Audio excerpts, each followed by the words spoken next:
dimanapun Anda berada, kita kembali di program Tatap Muka. Kali ini saya berkesempatan bisa berbincang dengan Chief Operation Officer Auto 2000. Satu kebanggaan buat saya bisa duduk bersama dengan Bapak Ipan Petrusadik SH. Selamat malam Pak Ipan. Malam Pak Rian. Apa kabarnya nih Pak? Baik, Gimana? selamat malam semuanya ya. Gimana Bandung hari ini Pak? Tadi perjalanan menuju ke sini. Ya, hujan, macet, tapi selalu menyenangkan ke Bandung. Karena Bandung punya cerita lebih apa ya? Ya, saya lahir di Bandung, Kalau di Bandung ya. besar di Lampung, banyak kerja di Bandung. 13 tahun tugas di Auto 2000 adanya di Bandung sini.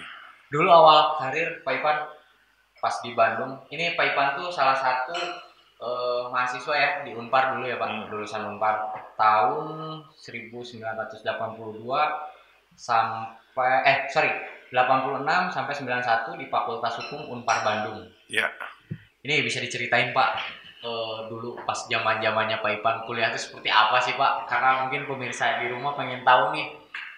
Karena kalau beli mobil tuh pasti ada stikernya tuh Pak, Auto 2000. Nah, ini adalah salah satu orang yang apa ya?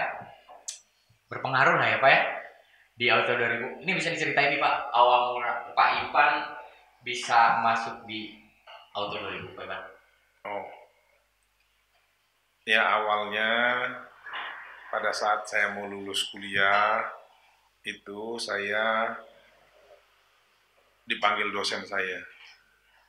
Kamu udah ada pekerjaan belum? Belum, gitu saya. Bisa bantu, katanya. Di pabrik boneka di Padalarang sebagai KBB ya. sebagai kepala personalia di sana. Karena saya backgroundnya fakultas hukum. Kemudian ada dosen saya yang senior lagi juga panggil saya. Ivan, bantuin yuk di pabrik tekstil yang masih eksis sekarang dan cukup ternama di Indonesia, paling besar lah saya pikir ya. Saya nggak sebut namanya. Bantuin saya sebagai legal officer di sana. Waktu itu saya berkomunikasi dengan orang tua saya dan senior saya. Kalau mau meniti karir bagus banget katanya, ngambil personalia maupun legal officer. Tapi kalau mau cepat dapat duit dan tidak terbatas katanya, bisa jadi bos sendiri, jadi sales katanya. Oh gitu ya. Jadi saya nggak ambil kesempatan itu. Saya bilang sama dosen saya, terima kasih udah perhatian sama saya, tapi saya ingin kerja di kota besar. Saya bilang. Walaupun dalam perjalanannya ternyata saya banyak juga kerja bukan di ibu kota. Ya. Kemudian sampai di Jakarta tuh saya tes di Toyota, di Auto 2000. Dulu sebelum Bapak, saya potong. Dulu sebelum pas Bapak di kerja di pabrik boneka itu, belum pernah kerja. Memimpikan nggak bahwa belum saya kerja. Belum kerja. Belum. Cuman baru penawaran aja kalau mau kerja di sana langsung masuk. Ya, kemudian juga owner pabrik boneka itu juga masih sering ketemu sekarang sama saya. Ternyata dia lulusan Unpar juga. Oh. Saya respect karena udah pernah memberikan kesempatan sama saya. Ya. Tapi saya nggak pernah kerja. Saya cuman ditawarin sama dosen saya nggak ambil. Ya. Karena saya punya temen tuh kerja di Toyota Auto 2000, hidupnya cukup makmur. Iya. Padahal dia cuman sales indirect namanya. Indirect ya. Manager sales manager indirect. Saya pikir juga dunianya cocok buat saya, nggak ada jenjang karir yang harus dilakukan bertahap senioritas, nggak ada. Kalau kita mampu, kita bisa juga lebih cepat untuk capai semua yang ada. Sehingga Saya coba tes di Auto 2000 dan saya diterima. Sebulan saya jadi salesman di Jakarta, saya dipindahin ke Medan. Yeah. Nah di Medan itu saya dapat banyak pelajaran. Hanya dalam 6 bulan tuh saya bisa naik jadi supervisor. Oke. Kemudian supervisor itu setahun di kota Medan, saya dipindahin ke cabang pembantu di Siantar, Pematang Siantar, Danau Toba. Selama 3 bulan saya ngediri di sana, terus saya dipanggil balik lagi ke Medan untuk jadi kepala depo Kota Medan spare part dan masih juga Auto 2000. Auto 2000 dan kepala spare part Sumatera. Saya ngejalanin selama 6 bulan. Dan setelah itu dipanggil lagi jadi kepala cabang di Bekasi. Ya itu perjalanan karir saya sampai kepala cabang.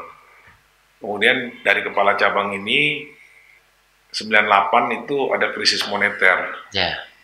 97 akhir 98 saya dipindahin menjadi aksesoris manajer di kantor pusat. Ini juga nggak lama, cuma 6 bulan.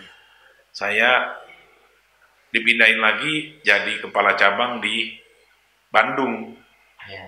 Pertama kepala cabang Auto 2000 balik ke Bandung ya. Balik ke Bandung. Saya pegang 2 cabang Auto 2000 Bandung dan Asia Afrika. Kemudian tahun 2000 saya dipindahin ke Auto 2000 Soekarno-Hatta. Sini berarti ya, daerah sini ya. Saya pegang juga Auto 2000 Soekarno-Hatta dengan Asia Afrika. Udah itu ditambahin beban Auto 2000 Setiabudi. 2002 saya jadi kepala wilayah Jawa Barat. Ya. 2011 itu saya dipindah ke Jakarta jadi kepala wilayah Jakarta 2011. Kemudian 2014 saya naik jadi COO, Chief Operation Officer. Itulah perjalanan karir saya di Auto 2000. Itu hoki apa Pak sebetulnya yang bisa karena dari tadi Bapak menjelaskan selama 6 bulan ganti naik lagi. Itu gimana Pak perjalanan yang memang? Ya saya sih sebenarnya ngerasa beruntung kerja di sini bisa banyak belajar dengan bidang yang berbeda-beda. Memang di dalam perjalanan kita kalau kita bekerja sungguh-sungguh bagus, kemudian juga bertanggung jawab, hasilnya kelihatan dan terukur, saya rasa bisa di mata bos bagus, bisa cepat lah karirnya. Ya, ada pelajaran sih ketika Pak Ipan WA saya gitu. Pak Rian cepet ya, saya jadi lebih cepat Pak, jadi fast respon. Oh ternyata memang karir itu tepat sasaran dan cepat ya Pak. Pada saat saya jadi salesman, saya udah belajar jadi supervisor. Oke. Tiap hari saya liatin supervisor saya lakukan yang bagus saya catat, yang jelek saya catat untuk tidak saya lakukan. Kemudian saya udah baca literatur sebagai supervisor apa yang harus dikerjakan. Secara diam-diam saya jalanin sehingga pada saat tidak diduga ketika bos saya datang, COO seperti saya sekarang, main ke Medan, kemudian kita makan durian di pinggir jalan, dia tanya-tanya saya, jualan kamu banyak ya Ivan? Iya. Apa yang kamu lakukan? Nah, saya jelasin. Karena kan saya udah bekali diri saya, pelajaran. Kemudian dia tanya lagi, apa kira-kira yang bisa kita lakukan supaya lebih baik. Kemudian saya jawab lagi dengan lancar, ya kan? Nah, kedepannya prediksinya seperti apa? Saya jelaskan lagi. Terus dia bilang lagi sama bos saya, kepala cabang, rasanya ini anak udah nggak pantas jadi salesman, jadi supervisor. Ke Jakarta tes. Nah, saya tes lulus. Begitu saya jadi supervisor, saya juga belajar bagaimana jadi kepala cabang. Rasanya mempersiapkan diri itu adalah hal yang bagus dalam meniti karir. Karena kalau kesempatan datang, kemudian kompetensi kita belum ada, maka kesempatan itu akan hilang. Ya. Kalau kompetensi kita ada, kesempatannya itu tidak datang-datang, juga bermanfaat buat kita dalam menjalani tugas kita. Kalau datangnya tidak terduga, kan kita juga bisa ambil kesempatan itu. Itulah yang bagus.